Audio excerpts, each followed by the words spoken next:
You've landed on the substance. I'm your host, Philip Marinello, here with my co-hosts Trevor Aiken. Yep. And Vincent Edwards. What's going on? We're three guys discussing faith, culture, and theology, and we got a special guest with us today, Sho Baraka. Welcome, Sho. Hello, hello, hello. It's a privilege to be on, my friend. So you're known publicly as Sho. Do you prefer Sho? Like what do you prefer? Do you have a preference? Dr. Baraka? Yeah, I'll take doctor. You can call me doctor. I haven't quite earned it yet, but in the same way that Dr. J is called doctor, I'll accept it. All right. I've been called Sho all my life, so it doesn't feel informal. So therefore, I don't really have a problem with people calling me Sho. But my full name is Amisho, and so it's usually close friends either call me Amisho or Misho, but yeah, I didn't want to drop the Amisho if that's like a close friend thing. I know on some of your social platforms that's your name, Sho Baraka, and I was like, for a while I thought that was Am I Sho Baraka, like some of the checkmark people are I am this. I thought you were trying to be a clever little switch on Am I Sho Baraka? It was my attempt to be both clever and just using my real name because back in the day when I first started social media, I used Sho Baraka, and then I closed out I go through these moments where I'm just a waiver on social media where I'm like all in, and then I'm gone for like 3 months, and then I come back. Well, one time I canceled my account on Twitter, and I didn't know that you couldn't keep the name when you came back. And so some clown took that from you? No, it was just forever gone. Like I couldn't reuse it. And so I had to think of another name. And I was like, I'll just use my name and then type it as if I'm asking a question like, am I Sho Baraka? Nice. And so, yeah, it's kind of stuck. So that's what I use on all platforms now. But, yeah, I mean, I think the older I get, the more I'm trying to figure out how to use my full name versus just go as Sho Baraka, because I think when people think Sho Baraka, they think the artist. And so I'm trying to figure out how to recalibrate and be seen as more than just a rapper. And so I think sometimes when I use Sho Baraka, they kind of, even though people still know me as a rapper, it gives a different presentation. For sure. Yeah, we're excited to share a lot of that with the listeners today. Yeah, so you've already kind of addressed yourself a little bit as an artist and a rapper. Just for some of the listeners that may not be familiar with you, who are you? What do you do? What's like your role at your local church? What are you involved in? Well, my role in my local church right now is pretty much the guy who presses play on a space bar, because that's all I do right now. And thank you for your service.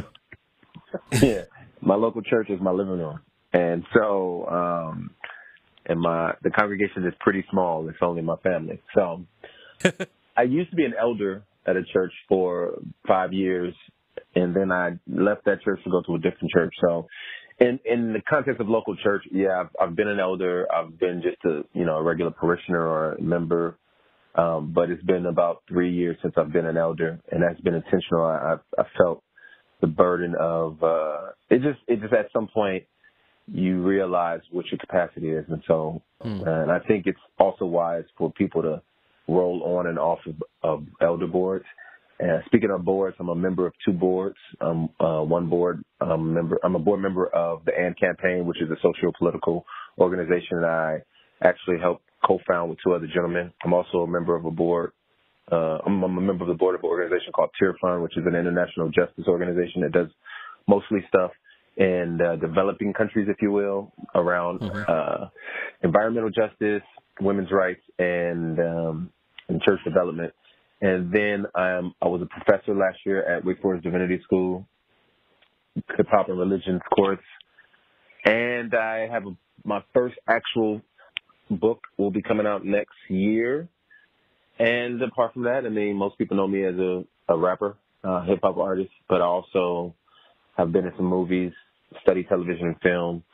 I mean, basically, guys, what I'm saying is I'm just pretty dope. And there you go. I'm just trying to figure out how not to be arrogant when I do dope stuff. So it's always a challenge. But no, seriously, yeah. It's funny. I was having this conversation with a friend yesterday who is a similar type of person who does a lot of things, and we were talking about, is there ever an insecurity that pops up in you because you do many things pretty well, but you don't feel like you focus all your energy on one thing? And some people see that as a detriment, but I find it as a gift in a lot of ways, because I think creatives are people who are, solution oriented, or they're trying to figure out how to solve problems. And oftentimes God presents problems before us, and he calls us to address those problems. And I think individuals like me are excited about addressing problems, not just being fixated on one thing.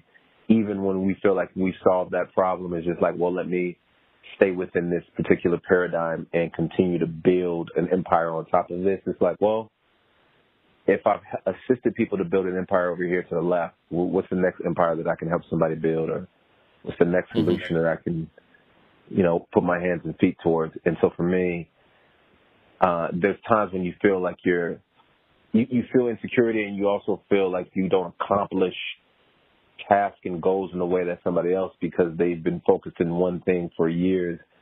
And so, but I would like to liberate creatives, and when I say creatives, I'm not just talking about artists, but I'm talking about people who can work in like a different, like engineering and education, but they think creatively. And one person wants to go start a school, and then once they start that school, they're there for 3 years, and they see that it's in a healthy place. They're like, you know what, my job here is done. I'll let somebody else lead this school. I want to go somewhere else and assist somebody else with a problem within education. And that's kind of like what I am in the arts. It's like, oh, man, I'm excited about teaching this course, but I probably won't do it forever. Oh, I feel like I want to make this music because the times need this type of music. All right, okay, now I need to go do this film because I feel like there needs to be visual around. So I think you guys get the point. It's kind of like where I am in life, and I used to be insecure about it, but now I kind of embrace it. As long as I feel like I'm accomplishing a task and I'm leaving the thing in a healthy position, I feel sufficient to move on. And I'm not saying that every time I've done that, I felt like I've completed the task, but I would like to think that more times than not. Yeah. It's like a Pauline mindset. Yeah, and as long as you have a purpose and vision for each project, I mean, I can certainly relate to the, am I going to end up like being a master of none? I've got all these interests, and like I kind of want to do a bunch of different things. Like if I don't dedicate my whole life to being like top 2 percentile at that one thing, is that good and valid and stuff like that? So I always appreciate seeing a variety of different successful people pursuing excellence in various fields. Amen. And I think that kind of mindset is necessary to see modeled often, because I think in a very ambitious and career-driven society, it's almost a bit of aversion to focus on multiple things, but it's just find your niche, find the one thing. Yeah, like if your resume has like 30 things that are 1 or 2 years each that overlap, it's like, what is this? Right. Yeah, I mean, there are repercussions to it.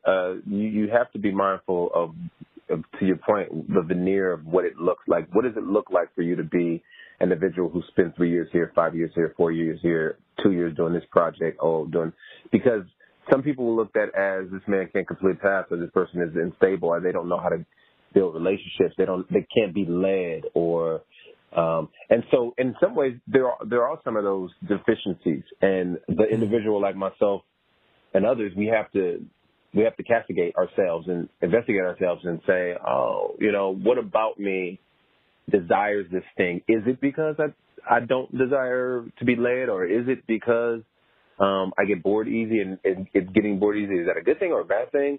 And as long as you, I think, here's some of the things that I've asked myself is like, one, do I ultimately feel like this is the Lord's calling and unction toward a thing?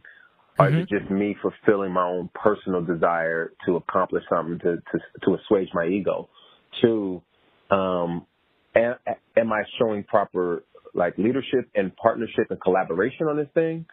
And when I leave it, do I leave a wake of terrible relationships, or am I actually building healthy relational connections? And then three, did I leave the place in a better situation? And if I feel like I can answer those questions in the affirmative, then I have no problems moving on. Yeah. Well, I think especially starting that thing that people know you the best for is hip hop. That is a field where ego is seemingly rewarded, kind of even in Christian hip hop, right? Like, I'd love to hear some of your thoughts on your arc, what's kind of your perception, your bird's eye view, being an artist who worked in a number of different situations to kind of from the past to some of the things you've experienced to where it is now? So just my personal arc, of kind of like the arc of the industry, or my own personal arc, or something? Almost both, because I think the industry has changed a lot, but how has that influenced you, like in your lens, and also like how do you reflect on that? Yeah, that's good. I think with most industries, especially as technology is shifting our culture,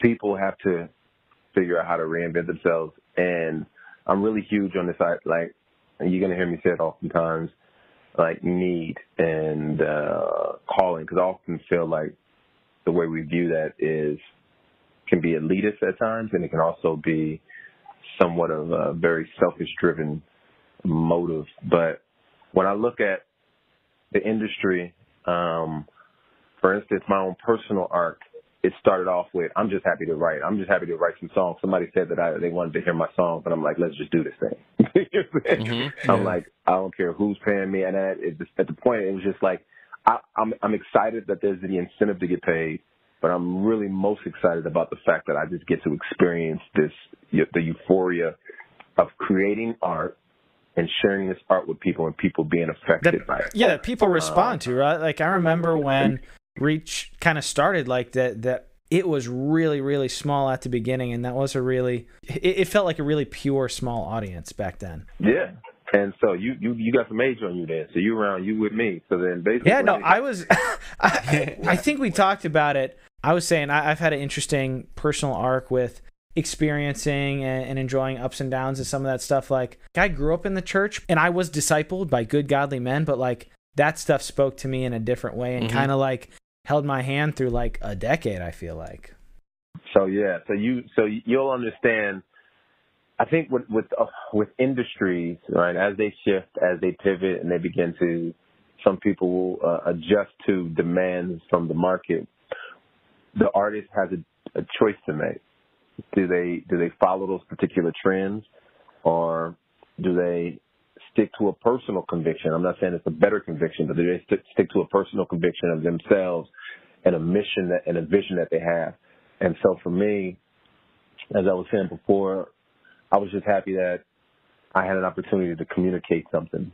There was something that was burning in me, and I just was happy that somebody gave me a platform, whether it was a gym, whether it was a park, whether it was a karaoke set, whether it was like 17 people in the crowd, or if it was 100 people who was just like, we really want to hear Lecrae, but we'll settle with you for right now. You know what I mean? No, man. I mean, I never was at any of the karaoke joints, but yeah, no. Oh, bro. Well, I did a show in Iowa one time.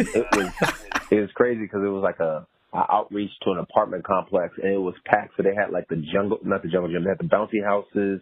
They had like clams. Come on, it was man. the whole shebang, right? It was like, just imagine you going to like this event where they just put out all the juggling bears and everything.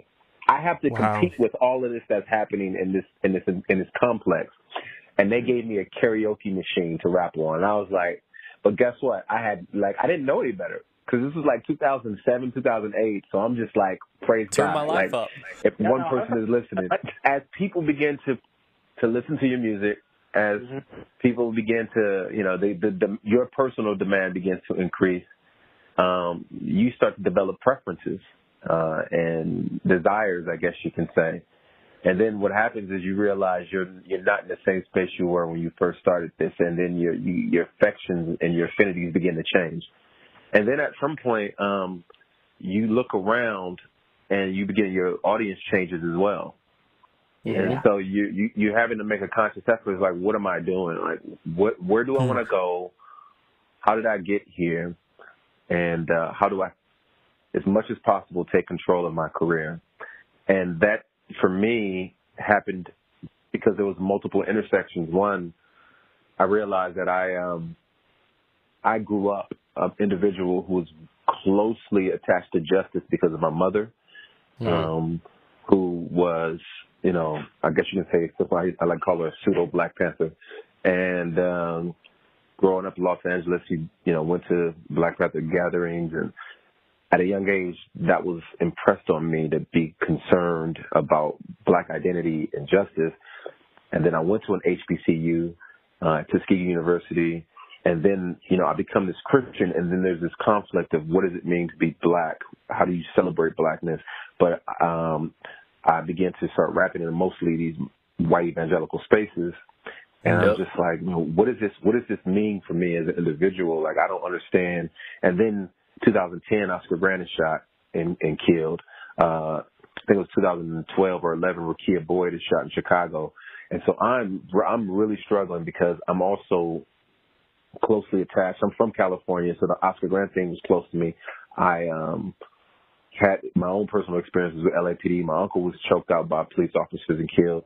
And so it's just, I'm sitting here thinking like, man, I can't continue to rap the same songs and act like the things that the core concerns of the people that I grew up with and people that look like me don't exist. And I'm not saying everybody wants to hear about justice rap, but I just knew that there were certain things that I wanted to rap about. But even in, like, if you understood my music, like I'm writing songs like We Could Be More About Marriage, and I'm performing it to mostly, when I'm on tour, I'm performing it to mostly like young college age kids, or not kids, but, young adults who don't understand marriage. And I'm like, they need to learn about this stuff. But at the end of the day, I'm like, who are the people that I'm writing for? Because I'm older. Yeah, it's a little different than the 30 and up crowd, right? Yeah. Yeah. And so I'm sitting there just like, I got to figure something out.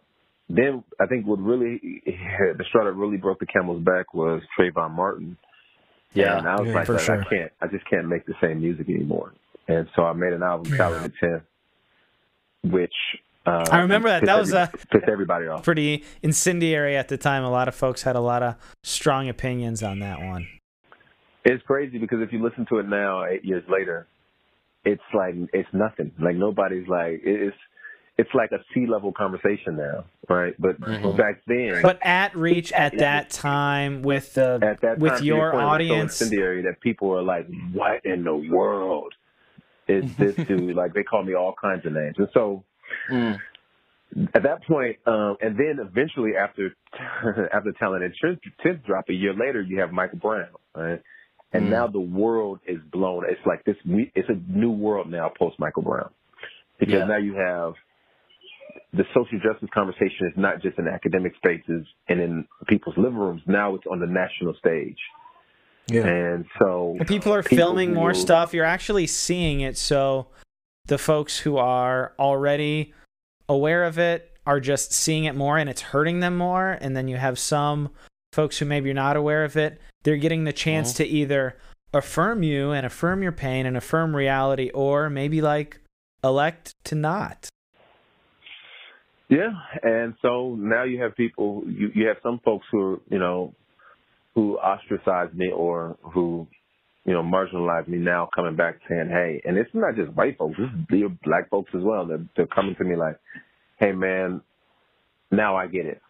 Or you have artists who are like, I'm getting treated the same way now. Or so that to me was the, if you can say, kind of like the rising moment, the rising tension in my particular narrative when it came to an artist, because now it made me realize that I'm not just a rapper anymore. I'm an individual who's telling stories and communicating narratives through an artistic form. And the things that have shaped me, my faith, my race, my academic learnings, like I grew up reading stuff. Like I remember in 7th grade, 8th grade, my parents made me read the autobiography of Malcolm X and write a report on it for school. And so what I'm saying is like this is my shaping, this is my formation. And so I felt like at some point, and there's no one said that I couldn't do this, but it was inferred that in Christian spaces, this is not the kind of stuff that we engage in. Yeah. And so they're saying it now. That's kind of like the short long of it. And that's where I find myself now. And when we talk about some of the things that I'm engaged in, speaking, teaching, creating, it's all informed by just this lifelong formation that's kind of led me to a place where I realize that there's a marriage. It's not even a marriage. Like the gospel is the justice oriented, and it's not just a justice that reconciles man to God. It also reconciles us to one another, and it also reconciles us to the work that we do. If Genesis 1:26 to 28 talks about us being cultivators and to subdue the land, that means creation groaned when sin introduced itself into the picture. Right. But Jesus is redeeming that now, right? And so there's this multifaceted picture of what justice looks like and what redemption looks like. And a lot of our gospel messages are incomplete because it doesn't incorporate the one another or the systems and structures that we're called to redeem. Yeah. So I want to move on to justice here, but before we move on, I just want to say just thank you for the narrative. That's got to be easily top 10, maybe top 5 Christian hip hop albums, and it's a strong contender. Like top 3. No, I knew that was coming with the excellence there. No, very strongly top 5, and even a strong argument albums period. That's, I can't tell you how many times I listened to that when I dropped. Super high five. And I got so angry when I went to go order the vinyl and it was sold out. So, Amen. Well, thank you. No, I appreciate it, man. It's an honor to always hear people compliment your work. Sure. Yeah. So kind of a transition from that, wanted to run a couple of bars off Kanye. Just kind of get your thoughts from then and now. My white friends think I'm all about black power. My black friends live in the ebony towers. My artist friends have terrible work habits. My Christian friends got the truth but live passive. And I was listening to it again this week, listened to the narrative a couple times, just thinking it's dang, I don't want that accusation of passivity to ever be true of us, just because it's well, we're Christians, we want to honor the Lord, and we honor the Lord by being active. How have you found that changed from then and now when you wrote it to seeing things are coming up in the cultural conversation? How have you seen the reaction in broad strokes? Yeah.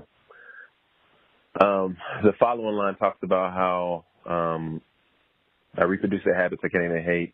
I guess we're all brothers, but I still can't relate if we say God is real while we act so fake. And so there's a couple of important terms that I used in there. One is brothers or sisters, you know what I mean? We're family, basically is what I'm saying. We're family, and that doesn't mean that family today, doesn't mean we agree on everything. Right. 2, it also means that doesn't mean that we're going to be absent of conflict. Families conflict. There's lots of tension. There's a lot of conflicting ideas and thoughts and actions, and there's a lot of hurt that happens amongst family members. But at the end of the day, the hope is that we still see each other's family and that we're building towards love and healing. But I think the bottom line is that we have to remove the veneer. This is this idea of us trying to figure out how, it makes me, we all come to the Lord at some point at our deepest, weakest moment saying, Lord, I am a wretch. Some of us came to the Lord because people grew up in a Christian home and they just that's all they know. But at some point you did realize, I love the Lord because I realized that I can't save my life. And so I'm surrendered unto you. But for some of us, we had this Paul or Saul moment when we were on our high horse and we realized the Lord is blinding me and he's making me realize how weak I am. You have those moments, and then I feel like the rest of our Christian life is trying to fake we don't, we're not that anymore. You know what I mean? Yeah. And there's a lack of sincerity, because ultimately I think that one of the greatest problems that we have in the West is that there's a cultural element to our faith that gives us access and power. Yeah. And with that, who in their right mind wants to give up those things? You know what I mean? It's intoxicating. I realize that we all have a privilege of some sorts. And I remember being in Africa and having a conversation with, this kind of United Nations of African individuals in the living room of a friend of mine. And this was actually even before, I think this was, it was before Black Panther came out. one of the dudes was he wasn't necessarily going off on me, but he was educating me in a way. He was saying, "Look, Black Americans are privileged. You are a privileged people."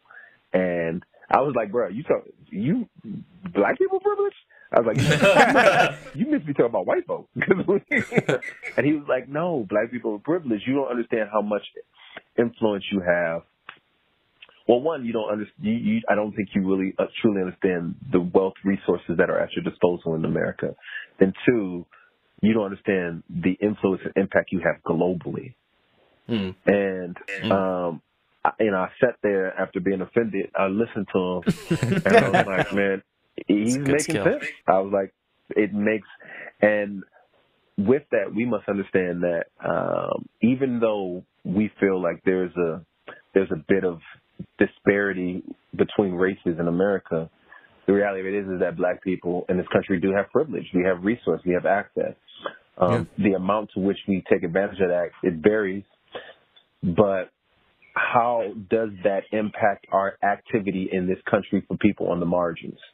And sometimes, to your point with the lyric, it creates a passivity in us because we're comfortable. The way we talk about the nonviolent movement of the 50s and 60s is so romanticized. We don't act like there weren't Black churches and Black people who were against what Martin Luther King was doing when there were lots of adversaries. There were lots of people who were like, "Man, you are messing it up for everybody, bro. Like, I am cool. I am comfortable here. And if you keep complaining, these white folks will take this from me." So chill. You know what I mean? And so there's a lot of that today. Now, I will say this, matter of fact, I'm going to butcher this quote from Howard Zinn. "Every cry from the poor is not legitimate, but if you don't listen to the poor, you'll never know what true justice is." And so for me, that's how I try to approach these conversations around justice, no matter who's saying what and what they're saying. If somebody is saying that there's a such thing as toxic masculinity, even if I'm like, I don't know if I agree with that wholeheartedly, but let me listen, because maybe there's some truth in it. If somebody's saying, "Oh, well, transgender rights, this, and that," I'm like, I don't know. I mean, but let me listen, because maybe I won't know what justice is if I'm not peering in and listening. You know what I mean? And I think what we've done is we have a culture that we're trying to protect that is trickled down from as early as America has been established, and it's saturated itself, or it's kind of mutated itself into evangelicalism. And Black people, if you call yourself evangelical or not, we see the benefit of that.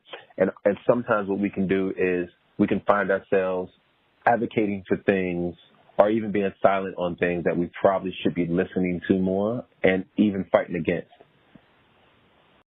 Yeah. That's really interesting you said that. And I wanted to address that a little bit more, because personally I've had a bit of a struggle, because I'm balancing this idea that I want to make sure that everything that I'm doing and saying is in line with what Scripture has to say. What do you say to a person of color who desires to be faithful to the Word of God, but kind of stuck because they do hear the rhetoric that is being said about social justice and how it could be purely antithetical to Christianity? What do you say to the person of color who's in the middle saying, "I want to honor God, but I can't do nothing"? Yeah, and I would say to the person, you have to be a person of color, white people, because they struggle with this too. And I think there's a lot of there's always a reason not to engage in something. Yep. And it blows my mind how we think the real problem with Black Lives Matter is the language or the institution. That's not the problem. The problem is people just don't want to fight for justice. At the end of the day, it's right. Oh, here's a good reason for us not to support this thing. It's because I read something on their website and it said they're trying to destroy the Black family. I'm in the family. And it's like, oh, well, therefore I can't do the whole justice movement is just null and void. Right. It's like, man, we'll look for something. Therefore, police brutality is like, okay, right? Yeah. Where are they finding the alternative then? It's like, okay, well then how about all the other good Christian folks who are out there doing work?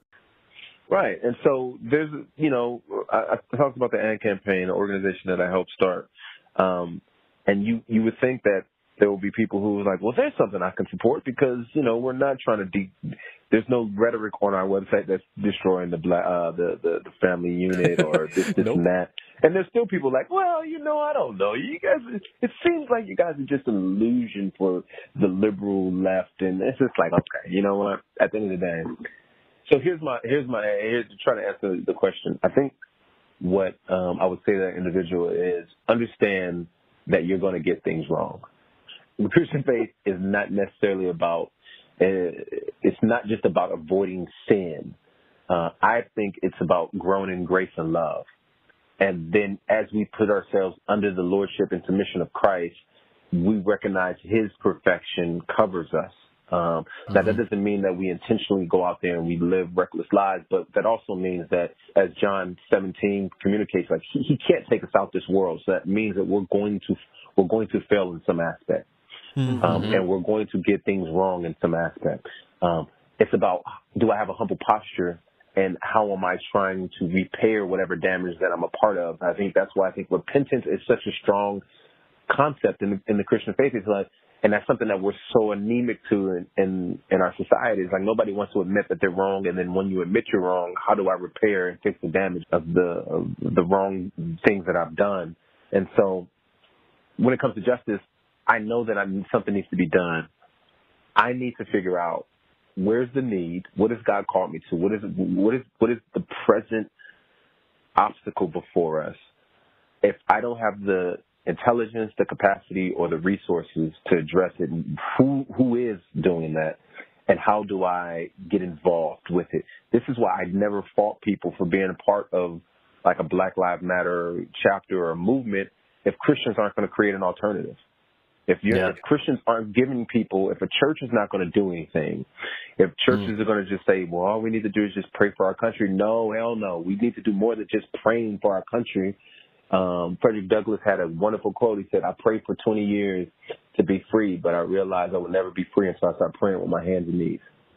And so when are we going to start praying with our hands and knees and our hands and feet?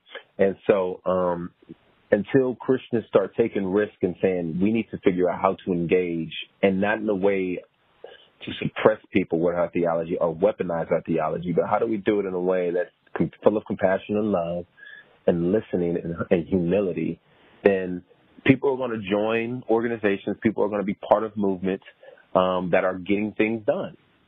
And that is the antithesis of what we've seen of Christians in history.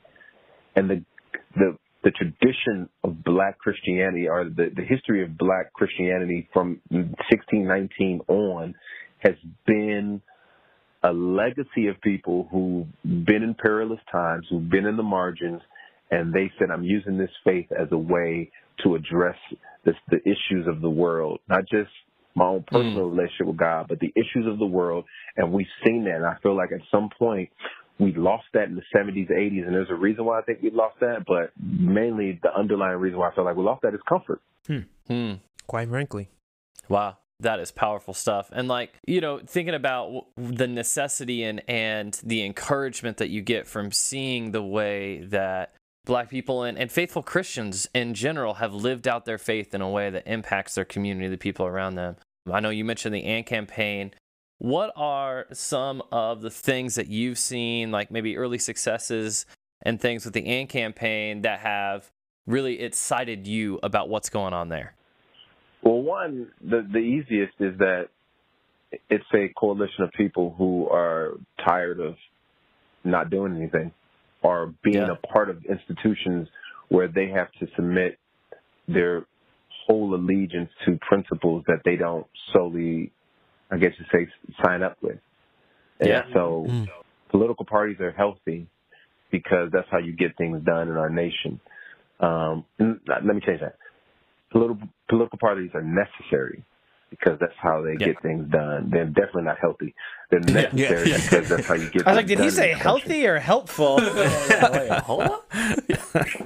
Right. And so, however, you also realize that political parties in themselves can be quite dangerous because there's an agenda that's set, and if you don't fit that agenda, then you're on a ship and you're not steering. Yep. This is not like a rowboat. You know what I mean? Yeah. Like you're on a ship that one person is steering, and wherever that destination is going, you're going with it. Yeah. The ad campaign was more so like, well, how do we create more like some rowboats where people are collaborative and saying, hey, this is the direction we want to go in, right? And we're all going to put our hands to the paddle. So that's one. The first thing is just that it's a coalition of people who no longer want to be submitted unto a particular party. The second thing is we've done a number of things when it comes to like justice reform, meeting with district attorneys, meeting with senators, meeting with Congress people, influencing their perspective on certain police policies, the voter registration, voter suppression stuff, helping campaign debates, hosting like the mayoral election in Chicago was one huge thing that happened.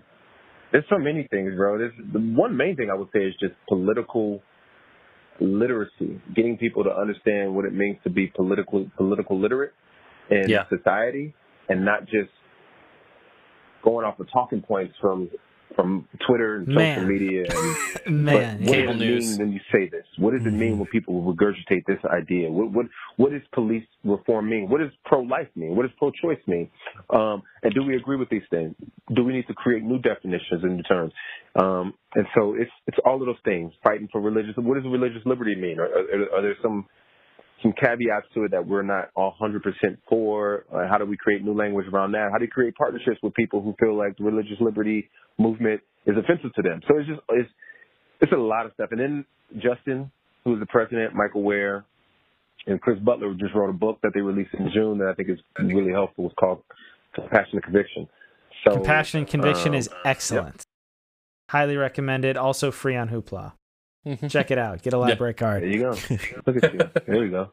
That's exciting what you guys are doing there at the End campaign. And I remember that you did an interview on NPR back in 2016. You shared some thoughts about the End campaign as well as thoughts about basically who you were, who you weren't voting for. We're in a political season currently, election season currently, as we record this. So since that NPR interview, has your views changed over time? Have they evolved? Have they stayed the same? What's your thoughts going into that? Yeah, no, they've not changed, I will say. I don't think there's been any revelatory moment that's like, oh, you know what? The system isn't as jacked up as I thought it was. No, it's still a mess. It's still a mess. And if I had my druthers, I still wouldn't vote for anybody. But I realize now I will most likely be, not most likely, I know I'll be voting for Biden and Harris. I just don't feel like Donald Trump is let me start off by saying something good about Donald Trump. I don't think he's as evil as people thinks he is or communicates. And that's sad because the best thing that you can say about a person is he's not as evil as people think. No, I feel on that. And you can feel free.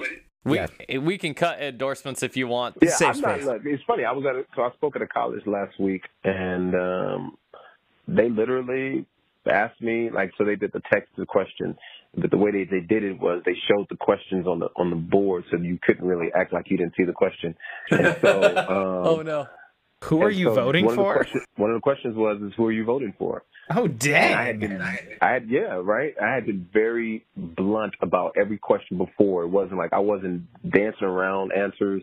And I was like, well, I can't start dancing now. Like, I can't. You'd be like, that's a whack question. Next. Exactly. So I told him, I was like, look, I'm voting. And this was an audience, from what I understood, was an audience where there was a lot of people in the college who was voting for, who were Trump supporters. And I said, look, I'm voting for Biden and Harris, mainly because I don't think Trump is good for this nation. I don't think and it's just funny because this is right. This was the night of the debate. And so you get back home, or they probably got back to their dorm room, and you look at this man make a mess of just answering a simple question: do you denounce white nationalists or hate groups? And he can't even just say yes. He can't clearly just say yes. And do I think he's a white supremacist or like a white nationalist? I don't know. And honestly, I really don't care. But my issue is that type of posture and behavior is not good for this nation. You know what I mean? There are things that Obama did in his presidency or policies he pushed through that I definitely wasn't excited about. There are things that he definitely gets away with that Trump doesn't get away with. But the difference between the two is his diplomacy, his civility. He wasn't a jack. You know what I'm saying? And so when you have people who at least smile at you and say all the right things and push bad policies, the temperament of the country is a little bit more resolved. And people don't respond in vitriolic ways. And I feel like when you have a president who's dysfunctional, the country is dysfunctional. And we need somebody who's not dysfunctional. I don't care. Yeah. I would have voted for anybody other than Trump in the Republican Party. And we just needed somebody who is sane. And I don't think our country is in a place of sanity right now. So Biden, I do not get excited thinking about Biden. I do not get excited thinking about Kamala Harris. I'm sorry if I don't know which version of her name I'm supposed to say, but yes, Kamala. I think that they are when it comes to their posture, they are much better. But this is the other thing. I think Biden. Another reason why I'm more likely to think that Biden and Harris will be better for our country is because I think they're easier to influence than Trump. And hold accountable, right? Exactly. And they respect, I think they will honor the voice of the people more than a Trump. And so when you put somebody like that in, if you galvanize enough people and influence to say, hey, like, no, this is not good, they will listen to you, I think, more likely than a Trump. Trump is an extreme narcissist. So when people ask me, do I think he's a racist and all this stuff, I say, no, I think he's worse. I think he's a narcissist. He's the worst type of narcissist where he doesn't care who you are. He's just like, I'm about myself. And that to me is that's probably even worse than racism, because then it's like, you won't even listen to white people who, it's like, you just don't care about anybody but yourself. And so you can't control a narcissist because they're always involved in their own their self-interest.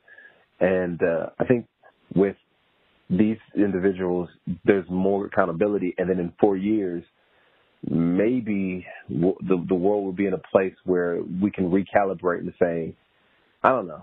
I mean, I just feel we just need to get out of this.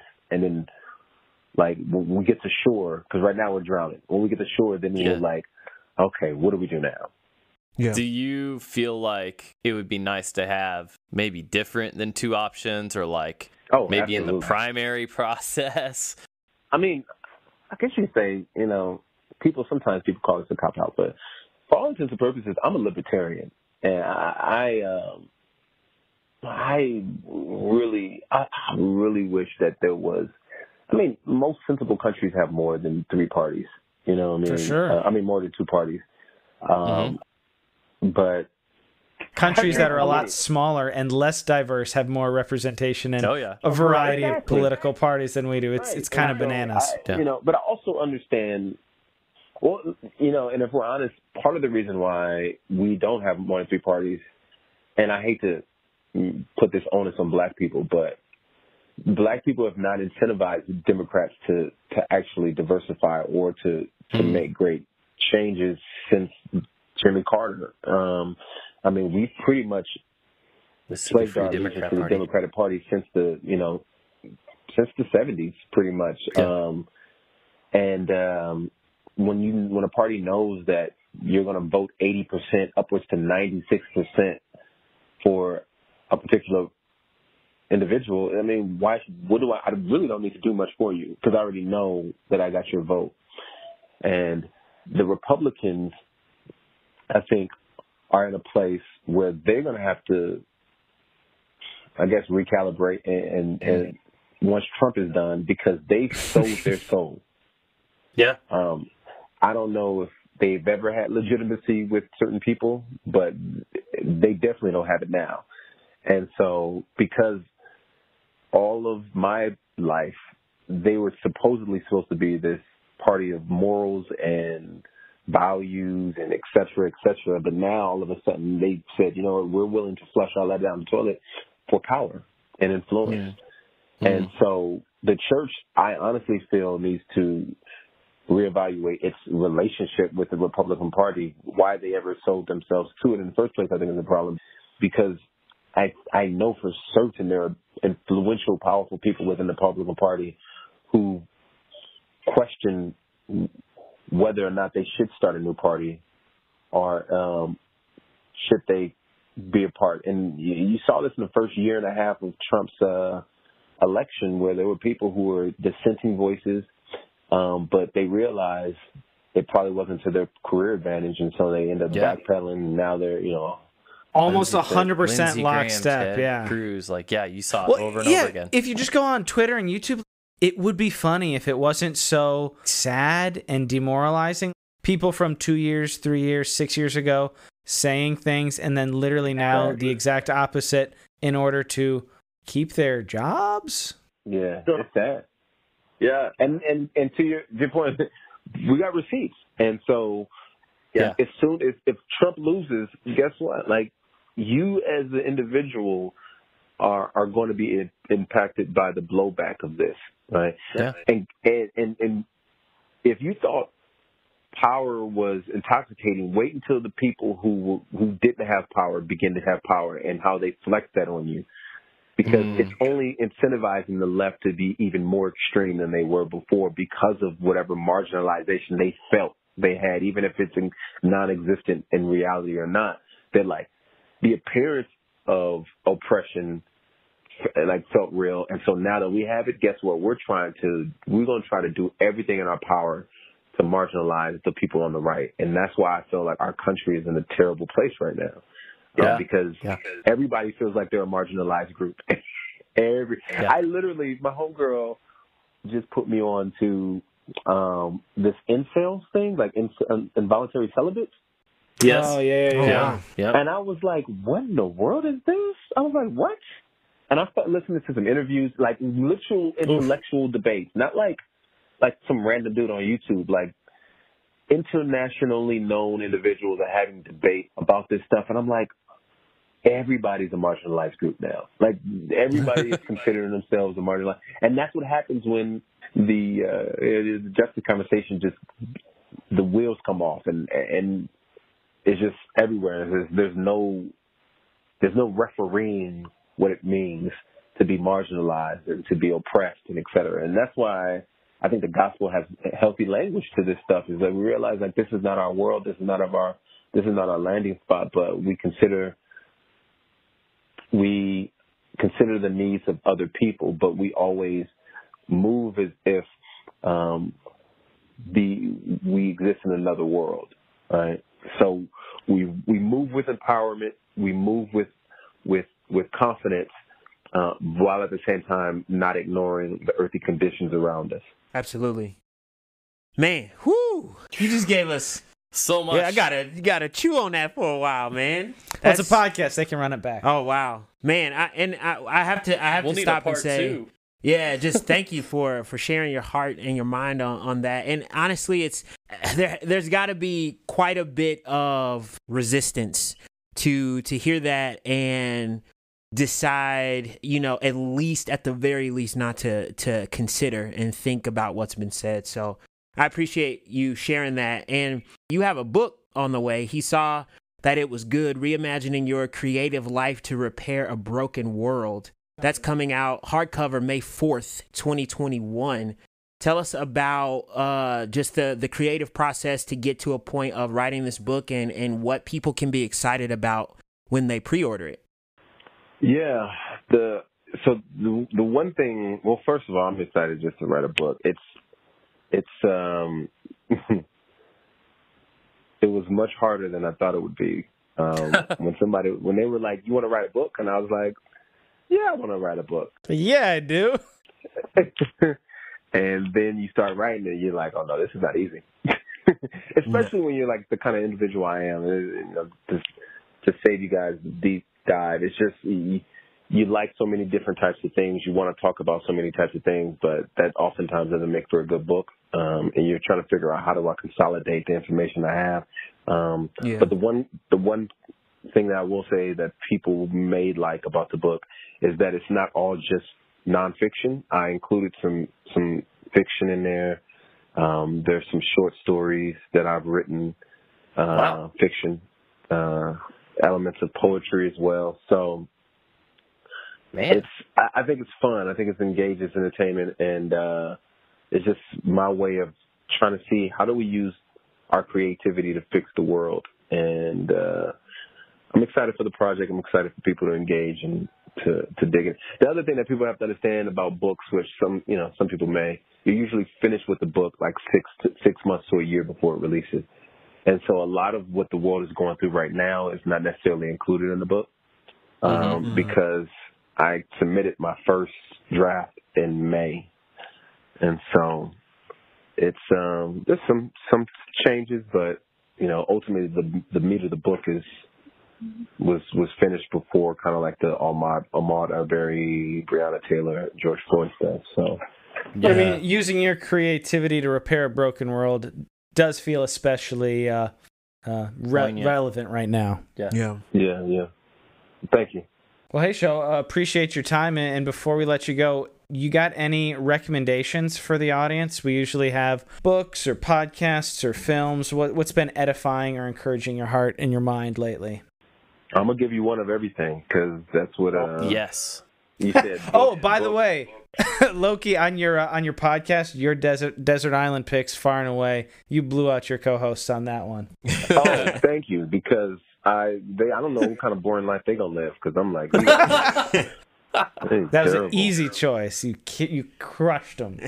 Yeah, but I mean, so you talk about podcasts. I'm about to get back on to like release more podcasts. The Sho Baraka show. Then I will say books. And right now I'm reading books by the writings of Bayard Rustin, activist and advisor to Martin Luther King. His personal writings. I just find it really interesting that so many of us always quote, especially Black people, we always quote and reference the civil rights movement, but hardly any of us actually read about it. But there's so many people who are involved and they've written about it. And the one thing you realize is how messy it was. And Bayard Rustin was a openly gay man, lived a pretty interesting life, but super intelligent. And he was King's advisor on a lot of issues. He was a pacifist. So anyway, it's really engaging and insightful. So his book, I can't remember the name of it's Two Crosses. Time on Two Crosses? Time on Two Crosses. Yeah, Time on Two Crosses. There you go. And so that book I'm reading, also just got done reading and doing a podcast on a book called End of Policing, which was good for all the people who are interested in what it means to defund or for police reform. I'll throw another book out there that is counter to End of Policing that I read. It's called Losing the Race by John McWhorters. Because one of the things that I've been trying to do is not just read a book from one side, is what are some intelligent arguments against police reform and against defunding the police, so that I'm just not regurgitating the talking points. And so those are two books. And then on a fun note, this is really out there. So people who follow me know me. They know I love, football, international football, soccer. And recently I fell in love with a TV show based around soccer called Ted Lasso on Apple Plus. I hear that is delightful. Oh my gosh, that thing is what we need in this world right now. Nice. It is, and it's really funny. Like if you kind of like the kind of smart, subtle funny, that's your show. It's really good. I loved it. Like I don't know if I've loved the show this much in a while. So snap. Nice. Yeah, but that's kind of like those are the quick things that I would throw out there. All right, nice. Awesome. Well, thank you, sir. And you've got, I mean, lots of stuff going on. We didn't even get to the Jude 3 project and campaign. We touched on it a little bit. There's so much more we could even talk about. But where can the listeners catch up with all that's going on with Sho Baraka? Yeah, you can follow me on social media, but admittedly, I do not post. It's Sho Baraka, AMISHOBARAKA. I don't know. I just don't. You know, it's funny. Let's talk about real quick. Social Dilemma on Netflix. Yes, is a really interesting documentary. It gets salacious at points. Not salacious. It gets provocative at points, and it's trying to incite some sort of feeling out of you, which documentaries are supposed to, right? But it actually incentivized me even more to not engage on social media, which is I was already at a point where it's like I hardly engage, but so that's I would say watch that if you guys have the time. But I think for me, it's mostly about trying to keep my sanity. So if you want to engage with me, the best way to do it is just catch me in person. There you go. Word. All right. And what's your address? 3333 Atlanta Drive, Atlanta, Georgia. Yeah. Awesome. Well, thanks for coming on. Yeah, thanks for joining us. It was fun. Yeah, really appreciate you taking the time and just, man, what a healthy and substantive conversation. People's we headphones really going to be smoking.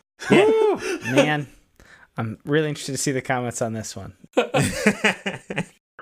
Thanks, man. Well, I'm glad I can be of service. Y'all have a wonderful night. Hey, All right, we'll catch you later. You as well. Thanks. All right, brother. Well, guys, that was Sho Baraka. Yeah, it was. The man is a hurricane. He's got so many things going on right now. We're excited to see his book. We're excited about the things that he's creating. And we're excited also to hear y'all's feedback on the episode. What'd you think about the things the show was talking about? How did it impact you? And so, Phil, let the folks know how they can get in touch with us. Yeah, join the conversation. The point of the substance, obviously, for us, for me, Trevor and Vince, it's to have a good time. Yeah. It's to hang out, and it's to get to talk to people like Sho. Check. Yeah, I've been listening to Sho's music for like a decade or something like that. Dope. And I just talked to him for an hour. That was great. But also the substance is here to facilitate thoughtful conversations on faith and culture. So if you want to join the conversation, hit us up on Instagram, Twitter, or Facebook. We are at The Substance Pod, or facebook.com/The Substance Pod, or you can hit us up, send us an email. Yeah. Don't leave us like a 10,000 word comment. Like if you have like a strong response or you want to give a third response, left us a 10,000 word comment. Please do send us. What's that? Has someone left us a 10,000 word comment? No. Oh, okay. I'm just trying to be preemptive on that one. We're just saying don't. I mean, I'd be okay with somebody leaving a 10,000 word comment. Look, do what you want to do. Dude, I'd read your dissertation. But if you have that is probably better just make facilitated sure it's cogent in an email. That's true. That you can send to thesubstancepod@gmail.com. I see what you're doing. Or leave us a voicemail at our substance hotline at 913-703-3883. Boom. Well, we look forward to hearing your voice, and if you've got something that is impactful for you that you're sharing and we feel like would be great to share with the audience, you could be on the show. Awesome. If you want to support us, there's a few ways that you can do that, especially if you enjoy the content.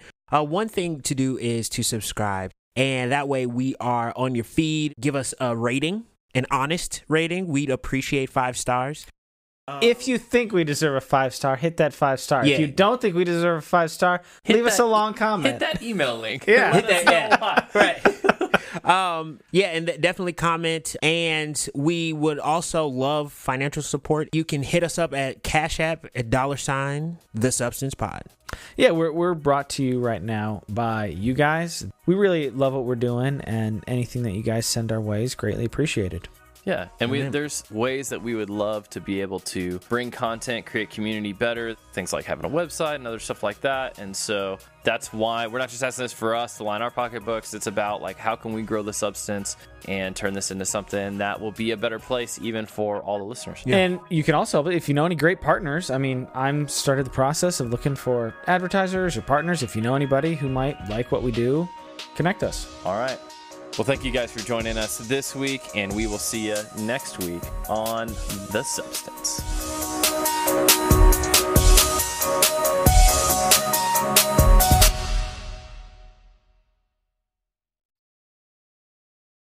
No, it's definitely The Substance. I was like, he didn't say pod.